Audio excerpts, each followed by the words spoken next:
좀 순진한 친구가 공무원 시험에 합격을 해가지고 동사무소에 첫 출근을 했어요. 그래서 딱 있는데 한 아주머니가 드디어 들어오셔서 물었어요. 저 사망 신고를 하러 왔는데요. 그래서 이 친구는 처음 대하는 민원이라 너무너무 긴장했지만 태연하게 응대를 했습니다. 본인이세요? 그러자 사망 신고를 하러 오신 이 아주머니가 조금 당황하면서 다음과 같이 말했답니다. 본인이 와야 하나요? 네, 행복한 아침 되시기 바랍니다. 주님의 평강이 기쁨이 넘치는 오늘 예배가 되길 바랍니다. 사랑은 문학과 예술 분야만이 아니라 정말 우리 모든 인간사의 핵심 주제요, 영원한 주제이기도 합니다. 사랑은 사람을 사람답게 하고 또 이 사랑은 사람으로 하여금 헤아릴 수 없는 많은 놀라운 일들을 행하게 하는 능력과 원동력이 됩니다.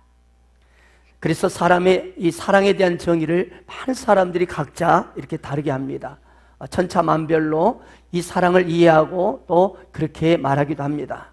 그런데 정말 이 사랑이라는 말이 가장 깊고 가장 높고 가장 넓고 이 아름다운 그런 깊은 의미를 지니고 있는 것은 바로 기독교의 사랑이 아닐까 싶습니다. 아멘. 그래서 오늘 본 말씀에 이 사랑이라는 주제를 가지고 우리가 함께 이 말씀을 나누기를 원합니다. 오늘 본문 말씀은 사랑에 대한 정말 대단히 중요한 가르침을 우리에게 주고 있습니다. 먼저 우리가 본문 8절에 보면 아무에게든지 아무 빚도 지지 말라라는 말씀이 있는데 우리는 이 말씀을 오해하지 말아야 합니다. 왜냐하면 이것은 어떤 경우에도 돈을 꾸거나 빚을 지는 일이 해서는 안 된다는 그런 뜻이 아니에요. 왜냐하면 우리 주님께서도 내게 꾸고자 하거든 내게 꾸고자 하는 자에게 거절하지 말라 그랬거든요. 이 말은 우리가 돈을 꾸거나 빚을 질 수 있는 그런 상황도 있을 수 있다는 것입니다. 다만 이 빚 문제가 정말 심각한 문제라는 것을 기억하라는 것입니다. 자칫하면 이 돈 때문에 인간관계가 너무나 심각하게 문제가 발생할 수 있기 때문에 차라리 빌려달라면 주는 게 낫고 또 만약 빌렸다면 반드시 갚으라는 것입니다. 왜냐하면 돈 잃고 사람 잃지 말라는 것입니다. 또한 그 빚이 만약 내가 그 받은 사랑 때문에 그렇게 내가 빚을 졌다면 그것 또한 사랑의 빚은 상관이 없다는 것입니다. 아멘. 결국 오늘 피차 이 사랑의 빚 외에는 아무에게든지 아무 빚도 지지 말라라는 이 말씀의 의미는 그렇습니다. 물질적인 빚은 다 갖고 나면 더 이상 의무감을 느끼지 않아도 되지만 그러나 사랑의 빚은 결코 완전히 갚을 수 없는 빚이라는 것입니다. 따라서 우리의 사랑은 영원한 의무요 책임이라는 것입니다. 나는 내가 해야 할 사랑을 다 했어 이렇게 말할 수 있는 사람은 아무도 없다는 것입니다. 그 이유가 무엇일까요? 그것은 바로 우리 자신이 우리 주께서 우리 주로부터 받은 그 사랑이야말로 영원하고 정말 감당할 수 없는 갚을 수 없는 너무 큰 사랑이라는 사실에 있습니다. 아멘. 우리 주님이 내게 보여주신 그 사랑은 영원히 갚을 수 없는 사랑이에요. 그래서 우리는 우리가 해야 할 사랑에 의무를 다했다고 우리는 말할 수 없다는 것이죠. 그래서 우리 신학자 오리겐이란 분은 다음과 같은 유명한 말을 남겼습니다. 사랑의 빛은 영원하다. 그리고 우리는 그것을 다 갚을 수 없다. 왜냐하면 우리는 그것을 매일 갚아야 하면서도 항상 빚지고 있기 때문이다. 사랑하는 여러분, 나를 향한 하나님의 사랑은 평생 갚을 수 없는 사랑입니다. 동의하십니까? 그렇습니다. 자, 내가 구원받은 일에 대해서 한번 생각해 보십시다. 자, 내가 받은 이 구원이 나의 어떤 노력이나 어떤 선행으로 인해서 그 구원이 내게 왔습니까? 아닙니다. 이는 전적으로 하나님께서 나 같은 죄인을 사랑하시사 자기 아들 독생자 예수 그리스도를 이 세상에 보내심으로 십자가에 피 흘려 죽게 하심으로 내가 구원받은 것입니다. 내가 한 것이라고는 뭐냐? 그냥 받은 것뿐입니다. 내 노력도 의도 선행도 내가 받은 구원에 어떤 역할을 한 게 없습니다. 동의하십니까? 그저 내가 한 것, 구원에 대한 이것에 대한 내 한 것이라고는 그냥 받았을 뿐이에요. 그 십자 사랑을 내가 받았더니 구원받은 것입니다. 이것이 우리가 받은 하나님의 사랑이요 우리의 구원입니다.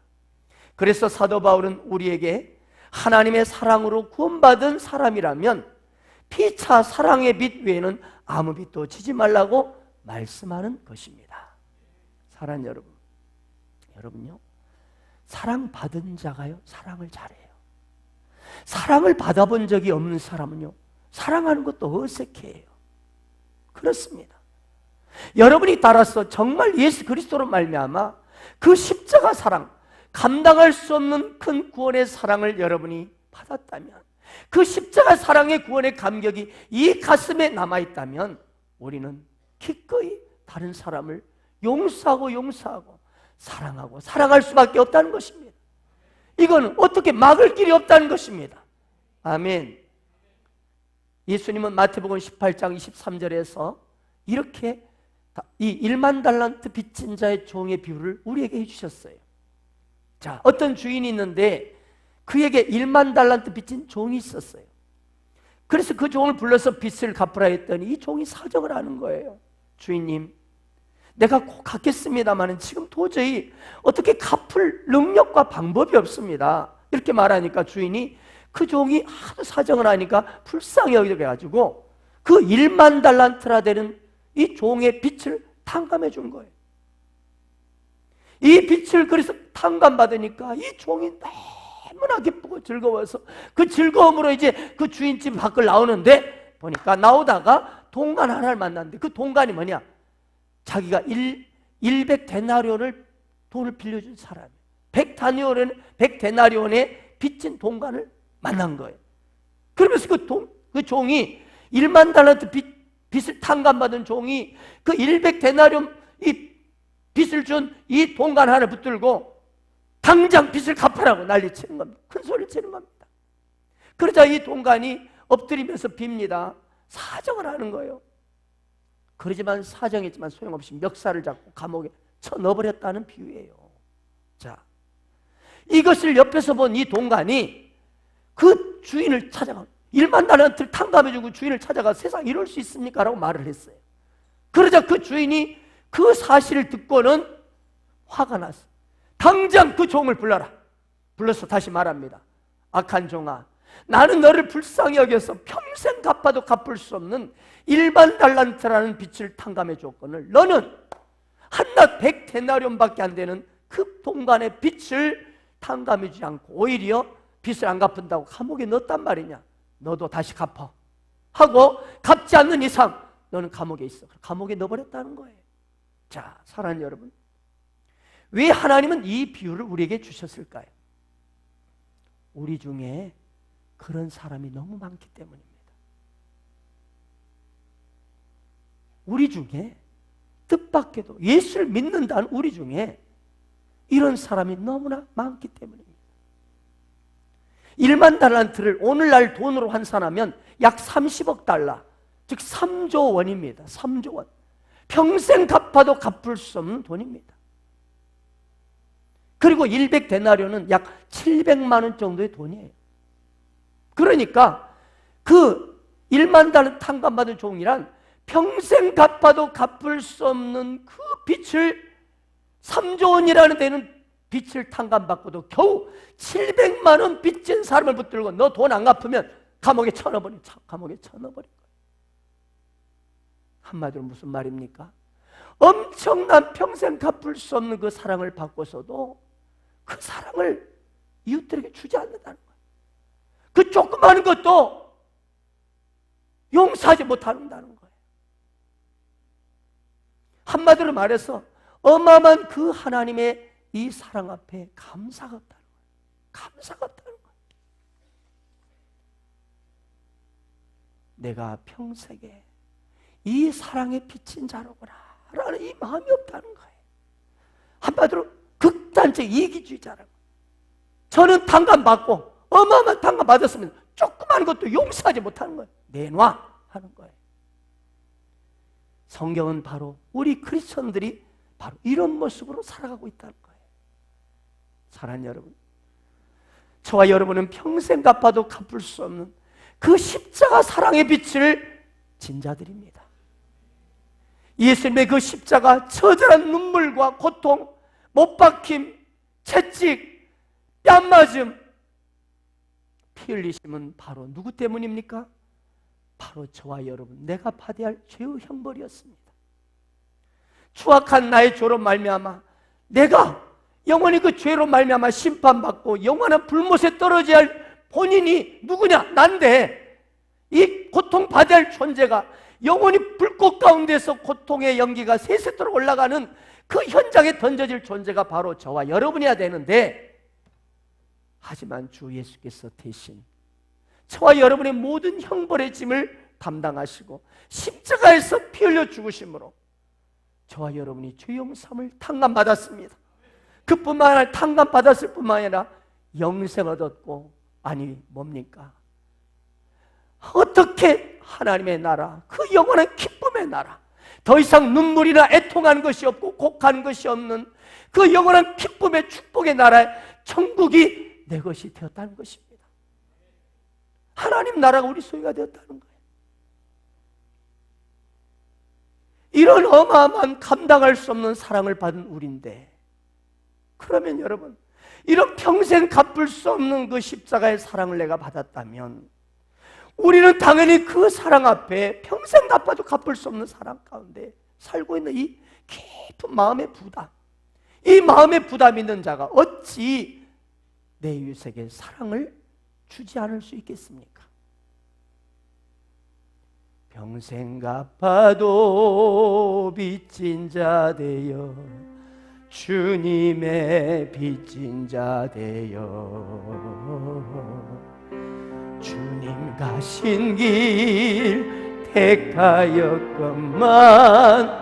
눈물만 솟구치네.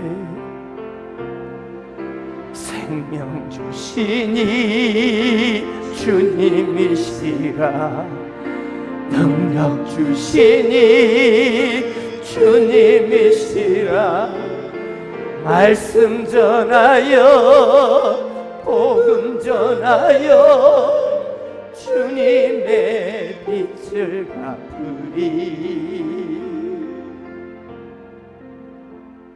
죄악에 썩은 내 육신을 주님이 쓰시려 했네. 십자가 보혈 증거하라고 주님이 나를 살리셨네. 평생 갚아도 빚진 자 되어 주님의 빚진 자 되어 주님 가신 길 택하였건만 눈물만 솟구치네. 사랑하는 여러분, 저와 여러분이 받은 하나님의 사랑은 갚아도 갚을 수 없는 빛입니다. 따라서 구원받은 저와 여러분, 우리에게 있어서 하나님의 사랑의 정의가 무엇이냐? 갚을 수 없는 빛입니다. 미완성의 빛입니다. 결코 완성시킬 수 없는 빛입니다. 그래서 로마서 1장 14절에 사도 바울은 이렇게 말합니다. 헬라인이나 야만인이나 지혜 있는 자나 내가 다 빚진 자라. 복음의 빚진 자라. 저와 여러분은요, 빚쟁이들이에요. 여러분 빚을 져보셨나요? 빚을 졌는데 빚을 갚을 수 없는 상황에 한번 처해 보셨습니까?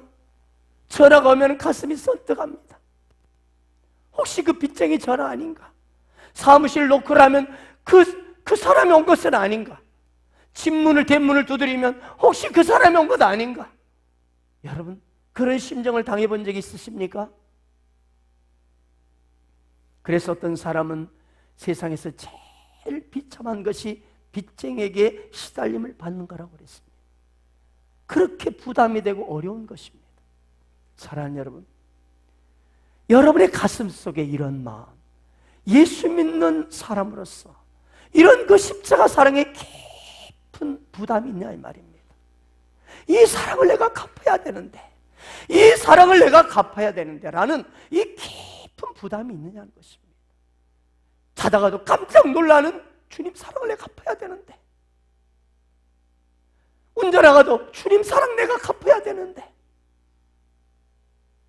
어디선가 무슨 음성이 들리면 주님 사랑 내가 갚아야 되는데, 이 부담이 있느냐 하는 것입니다. 로마서 8장 12절 14절에 보면 빚졌다는 얘기를 바울이 또 합니다. 나는 빚진 자다. 그러므로 형제들아, 우리가 빚진 자로 돼 육신에 계셔서 육신대로 살 것이 아니니라. 너희가 육신대로 살면 반드시 죽을 것이로되 영으로서 몸의 행실을 죽이면 살리니 무릇 하나님의 영으로 인도함을 받는 그들이 곧 하나님의 아들이라. 여러분, 사랑을 하면 할수록 부족함을 느낍니다. 사랑은 이만하면 됐어 라는 것이 없지요. 그만큼 해주었으면 됐지, 이건 사랑이 아니죠. 이것이 두 번째다, 너 세 번째는 더 이상 국물도 없어, 이건 사랑이 아니죠. 국물을 많이 주시기 바랍니다. 우리의 용서나 사랑이 이렇다는 거예요. 부모들도 보세요. 우리 부모들 키울 때는요 막 값없이 주는 것 같아요. 그러나 나이 들어보세요, 다 보상을 받으려 합니다. 왜냐하면 나이가 들수록 모두 섭섭마귀가 들어옵니다. 내가 너를 어떻게 키웠는데, 내가 너를 이 자식아 어떻게 키웠는데, 이처럼 보상을 받고 싶어 하는 것입니다. 이것이 인간의 사랑이에요. 보상을 받고 싶은 사랑은 참된 사랑이 아닙니다. 주어도 주어도 끊임없이 부족함을 느끼는 사랑, 더 주고 싶은 사랑, 사랑하고 나서는 또 잊어버리고 또 주고 또 주는 사랑, 이것이 바로 하나님의 사랑입니다. 따라서 우리 크리스천의 사랑이라는 한마디로 말하면 값없이, 이유 없이 저 아랫말로 매일값이 베푸는 사랑이라. 하나님의 그 사랑 때문에 감격하고 그 사랑을 표현하지 않으면 견딜 수 없는 거예요. 왜? 눈물로 이 가슴에 그 사랑이 들어있기 때문에 눈물로 그 가슴앓이를 하는 거예요. 특별히 가난하고 막 주님을 몰라서 막 헤매는 그 인생을 볼 때, 정말 힘들어하는 그 인생을 볼 때, 갈 곳 없고 지치고 방황하는 2차, 3차를 가면서 인생의 모든 문제를 해결하려고 몸부림치는 그 인생을 볼 때에 그들에게 다가가서, 그에게 다가가서 이 가슴에 내게 주신 그 십자가 사랑을 전하지 않으면 견딜 수 없는 그 사랑, 그 사랑이 있기를 축복합니다. 예수님은 이렇게 말씀하시잖아요. 내가 사랑할 수 있는 사람을 사랑하면 그것이 무슨 사랑이냐고 말씀하셨어요. 사랑할 수 없는 사람에게까지 사랑하는 것이 주님의 사랑이라고 말씀합니다. 사랑받을 만한 가치가 없어요, 저 인간이. 하지만 그 사랑받을 만한 그 인간에게도 시간을 내주시고 돈을 쓰시고 먹을 것을 줘보세요. 그러면 내 마음이 이상해져요. 이상해진다는 뭐예요? 하나님이 나와 함께 하시는 것 같아. 하나님 내 가슴에 나를 이렇게 두드려주는 것 같아. 할렐루야. 가난한 자, 눈물에 처한 자, 상처받고 울고 있는 자를 도와주면 하나님이 제 옆에 있는 것 같습니다. 하나님은 항상 특별히 가난한 자들과 함께 하십니다. 사랑받을 수 없는 사람, 사랑받을 만한 자격이 없는 사람, 심지어 원수도 우리 주님은 사랑하라고 말씀하십니다. 다니엘 신부라는 책이 있습니다. 이 책의 주인공은 다니엘은 의사입니다. 근데 이 다니엘이 하와이 몰로카이 섬에 갑니다. 거기는 나 환자들로 모여있는 원주민들이 사는 부락이 있어요. 아주 문둥병자들이 사는 부락이 있습니다. 원주민 모두가 문둥병자들만 모여, 마치 우리나라의 소록도처럼. 네.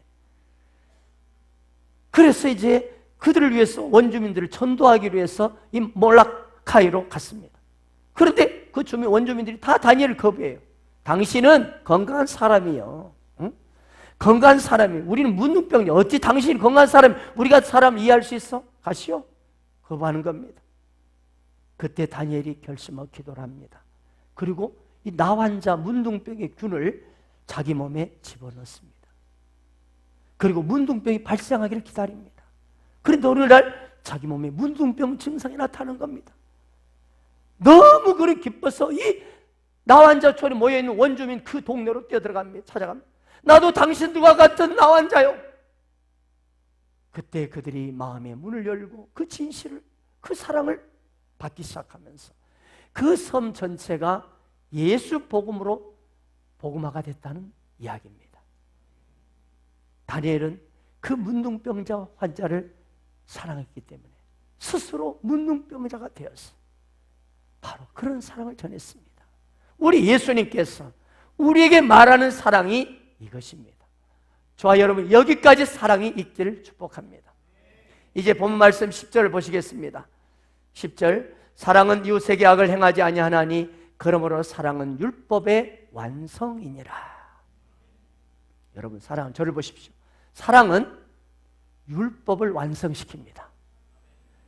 여러분, 우리 사랑의 행위는 늘 미완성이지만요, 미완성인 사랑임에도 불구하고 이 미완성인 사랑을 할 때 나를 통해 율법이 완성된다는 것입니다. 놀라운 일입니다. 여러분, 나 같은 자가, 도저히 율법을 이룰 수 없는 자가 사랑하게 되면, 사랑을 행위로 드러내게 되면 나를 통해 율법이 완성된다는 것입니다. 이 말씀을 로마서 7장부터 다시 되돌아서 한번 살펴봐야 합니다. 7장에 보면 사도 바울이요, 기막힌 고민을 하는 거예요. 내가 예수를 믿고 난 다음에 오히려 고민이 확 생기는 거예요. 뭐예요? 하나님은 선하고 율법도 선하고 의로운데, 완전한데 육신의 몸을 가지고 있는 나는 도저히 율법을 지킬 수가 없는 거예요. 여러분에게도 이런 모습 있죠? 예수를 믿고 나면 모든 것이 해방될 줄 알았는데 오히려 갈등과 고민이 생겨요. 왜?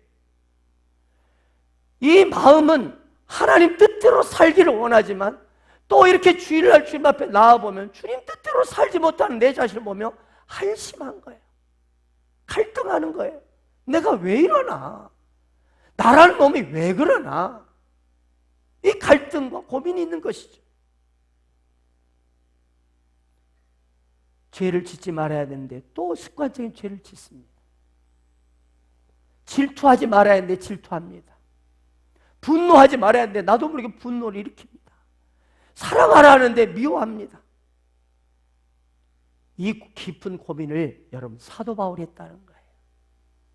그 유명한 사도 바울이에요. 그러면서 사도 바울이 얼마나 고민을 했든지 드디어 그가 깊은 갈등과 고민 속에 있다가 하나님의 성령 임함으로 큰 은혜를 받게 됩니다. 이게 로마서 7장 21절로 24절에 이제 먼저 자기 갈등과 고민을 말합니다. 자, 한번 읽어볼까요? 로마서 7장 21절 24절 한번 영상을 보겠습니다. 시작. 애굽이 원한 나에게 악이 함께 있는 것이로다. 내 속사람으로는 하나님의 법을 즐거워하되 내 지체 속에 한 다른 법이 내 마음의 법과 싸워 내 지체 속에 있는 죄업 아래로 나를 사로잡아 오는 것을 보는도다. 오호라, 나는 공고한 사람이로다. 이 사망의 몸에서 누가 나를 건져내랴. 아멘. 사랑하는 여러분, 여러분 예수 믿으면 모든 갈등과 고민이 깨끗하게 해결될 거라고 여러분 기대하지 마십시오. 왜요? 내가 예수를 믿고 나니까, 빛이 내 안에 들어오니까 내 안에 어둠들이 너무 많이 발견되는 거예요. 그래서 더 괴로운 거예요. 전에는 예수를 믿지 않을 때는 내 마음대로 살면서도 뭐 내가 죄인인지 아닌지 모르고 막 살았어요. 갈등이 없었고 2차, 3차 가도 오히려 좋았어요. 공감이 가는 분들 계시죠? 네. 그런데 예수를 믿고 나니까, 그분이 빛이 되게 들어오니까 2차, 3차 가는 것이 엄청난 갈등과 고민이에요. 괴로워요. 이런 고민이 바울에게도 있었던 거죠. 이것이 그리스도인들의 모습이라는 거예요. 누구든지 저와 여러분이 우리 마음으로는, 우리 자신의 마음으로는 하나님의 법을 사랑하고 즐거워하지만 이 육신이 자꾸 마음의 법과 싸워서 죄의 법 아래로 나를 끌고 내려가는 것을 보면서 괴로워하는, 오라 나는 공고한 자로다. 이 사망의 몸에서 누가 나를 건져낼 수 있으랴. 그렇다면 여러분, 계속 갈등하고 고민으로 그저 끝납니까? 여러분, 아닙니다. 아닙니다. 그렇지 않습니다. 갈등의 연속이 아닙니다. 사도 바울은 이 깊은 갈등과 고민에 대해서 드디어 성령이 비침하면서 로마서 8장 1절에 위대하고 명쾌한 해답을 우리에게 말씀해 줍니다. 그러므로 이제 그리스도 예수 안에 있는 자에게는 결코 정죄함이 없나니 이는 그리스도 예수 안에 있는 생명의 성령의 법이 죄와 사망의 범에서 너를 해방하였습니다. 아멘. 비록 내가 갈등과 고민 가운데 죄의식에 눌리고 연약함이 있는 그런 갈등과 고민으로 살 수밖에 없는 인생이지만, 그러나 성령의 법, 할렐루야, 생명의 성령의 법이 내게 임하시면 이 육신의 모든 갈등과 고민이 자유와 해방을 누리게 된다는 것입니다. 여러분, 인간이 육신을 가지고 있는 이상 율법을 온전히 지킬 수 없어요. 그러나 하나님의 성령이 내게 임하시면 율법을 지킬 수 있습니다.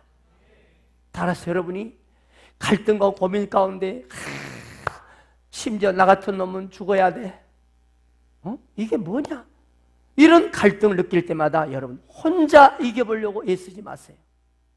우리 힘으로나 능으로, 우리의 경험으로, 지식으로는 결코 자유와 해방을 얻을 수가 없습니다. 방법은 단 한 가지라는 것이죠. 바로 성령님이십니다. 성령 하나님이십니다. 성령님을 사모하십시오. 성령님의 임재 속에 들어가십시오.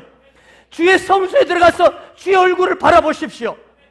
그리고 주의 성소에서 두 손 들고 나의 실수와 연약함과 허물을, 한계를 고백하면서 보혈로 나를 용서해 주시라고 주님께 항복하여 보십시오. 주님, 내 힘으로 해보았더니 안 됩니다. 저를 불쌍히 여기시고 도와주십시오. 이렇게 말할 때 성령이 내 몸에 임하여 주심으로 육신의 생각을 몰아내기 시작합니다. 육신의 생각을 깨뜨리기 시작합니다. 그때 우리에게서는 성령의 하나님으로 말미암아 죄짐에서 해방되고 갈등과 고민이 떠나가고 하나님의 성령이 마심으로 하나님의 법, 성령의 법을 따라서 우리 가운데 그 율법을 넉넉히 이룰 수 있는 새 힘을 주시는 것입니다. 할렐루야. 여러분, 여기 중요한 팁 하나를 더 말씀드릴게요. 여러분이 갈등과 고민 가운데 있을 때 전적으로 그냥 여러분의 육신의 노력, 방법, 생각, 지식 내려놓고 주님 앞에 엎드리십시오. 주의 성소에 나가서 두 손 드십시오. 그리고 솔직히 나 이런 놈입니다 고백하십시오. 그리고 성령님 도와주시러 가십시오. 그때 성령이 내게 임하실 것입니다. 주의 장막이 내게 임할 것입니다. 그때 자유가 옵니다. 할렐루야. 그러면 이 은혜, 이 성령의 감격, 여기서 끝나면 안 된다는 거예요. 그 은혜가 임했을 때, 그 성령의 기름 부심하고 그 감동과 은혜와 자유와 해방이 임할 때 이제 드디어 뭘로 옮겨요? 사랑의 행동을 하십시오. 구제하고 가난한 자를 도와주고 전도하고 사랑으로 그 일을 계속해 보십시오. 성령 받고 은혜 받은 것으로 끝내지 말라는 것입니다. 그렇게 끝내버리면 다시 원래대로 돌아가 버립니다. 여러분, 도루묵 있죠? 도루묵. 여러분, 그 묵은 드시되 도루묵이 되면 안 됩니다. 아멘. 우리가 내게 성령의 은혜, 이 감격, 이 하나님의 은혜가 임할 때에 이 은혜 받았구나 할렐루야로 끝나면 안 되고 그 사랑을 행동으로 옮기시기 바랍니다. 할렐루야. 옮길 때 내게부터 서서히 새로운 믿음의 변화가 나타납니다. 영적인 성장이 한 단계 한 단계 올라가게 되는 것입니다. 할렐루야. 그래서 야고보서는 그런 것입니다. 행함이 없는 믿음은 죽은 것이라. 여러분, 은혜를 받았어도 행함을 하지 않으면 이 믿음이 자라지 않습니다. 도루묵 돼버려요. 할렐루야. 그래서 사랑은 행함으로 완성이 되는 것입니다. 할렐루야. 사랑하게 돼요. 사랑이 내게 임하면 임한 걸로 끝내지 마시고, 주님의 사랑이 임하면 그걸로 끝내지 마시고 사랑을 행동으로 가십시오. 그럴 때 너의 믿음이 온전케 되느니라. 이 말은 성숙해진다는 것입니다. 믿음이 자란다는 것입니다. 할렐루야. 따라서 여러분, 성령 받고 은혜 받고 났을 때 여러분이 해야 할 일은 이제 사랑의 빛을 갚는 것입니다. 몸으로 봉사하시기 바랍니다. 물질로 섬기시기 바랍니다. 찾아가서 그들을 위로하시기 바랍니다. 기도해 주시기 바랍니다. 복음을 전하시기 바랍니다. 이 사랑의 빛을 갚으십시오. 그럴 때 우리의 믿음이 완전해지기 시작합니다. 오늘 본 말씀 9절을 보십시오. 9절 한번 읽을까요? 같이? 9절입니다. 시작.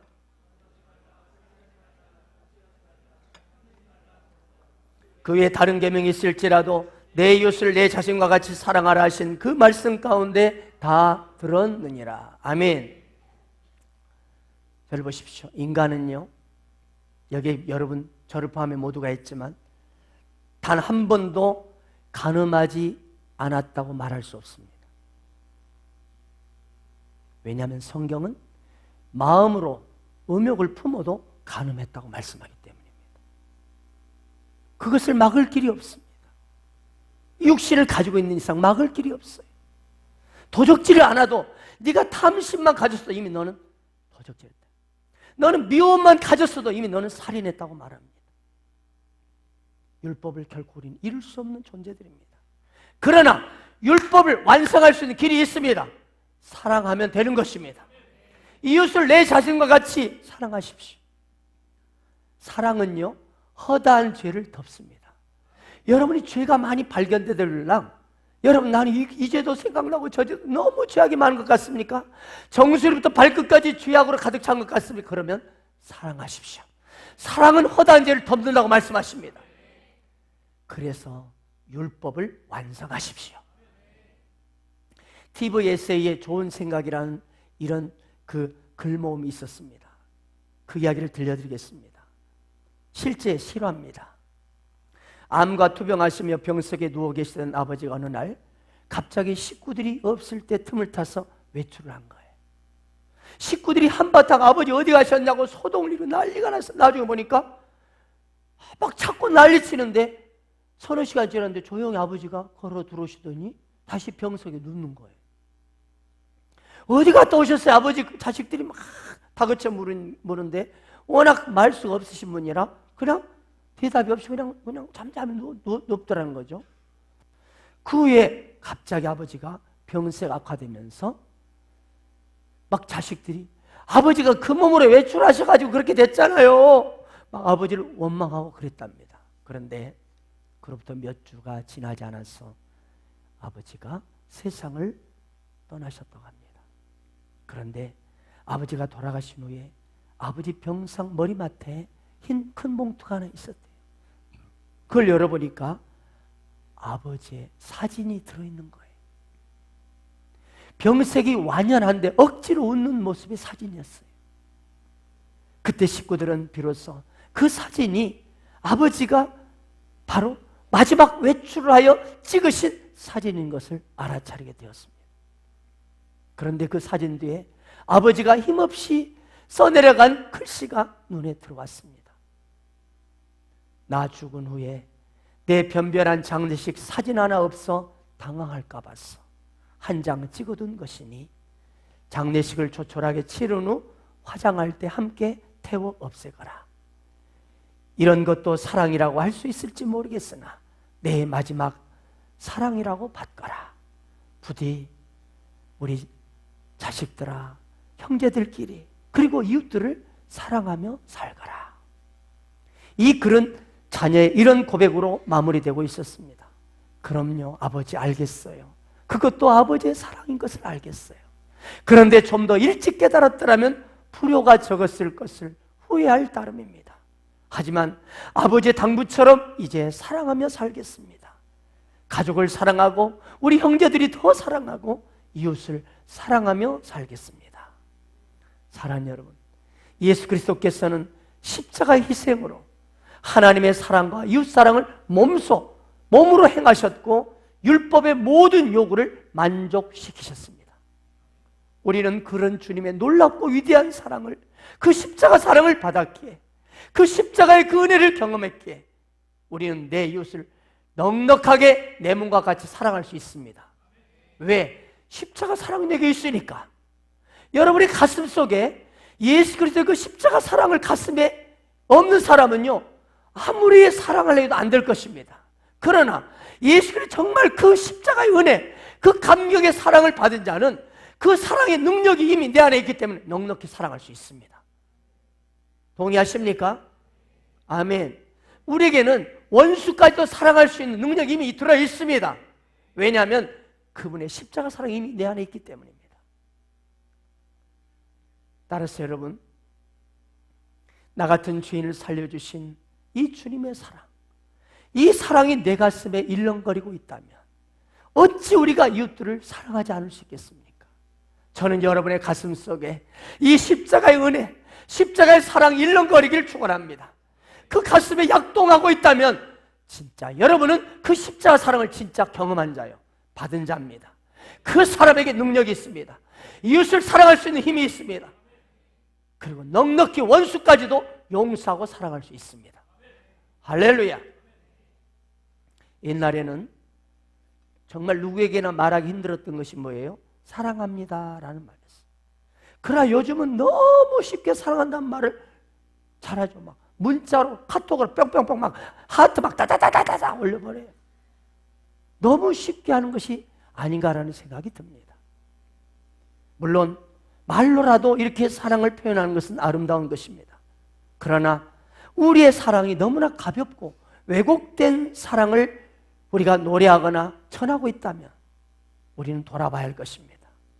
오늘 우리가 하나님이 주시는 이 사랑의 빚진 자가 되라. 이 하나님의 말, 그 사랑의 빛, 그 사랑의 깊이를 알고 깨닫고 이제 이 가슴에 새기셔서 그 사랑을 폭넓게 여러분의 삶 가운데 실천하는 여러분이 되시길 축복합니다. 지금 학교에서는 인성교육이 무너지고 있습니다.